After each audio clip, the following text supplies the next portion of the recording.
C. Joseph Vijay எனும் நான்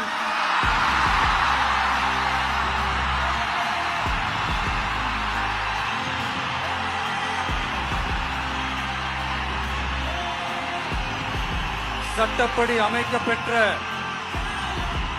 இந்திய அரசியல் அமைப்பின்பால் உண்மையான நம்பிக்கையும் மாறா பற்றும் கொண்டிருப்பேன் என்றும் இந்திய நாட்டின் ஒப்பில்லாத முழு முதல் ஆட்சியையும் ஒருமையையும் நிலைநிறுத்துவேன் என்றும் தமிழ்நாட்டு அரசின் முதலமைச்சராக உண்மையாகவும் உளச்சான்றின்படியும் என் கடமைகளை நிறைவேற்றுவேன் என்றும்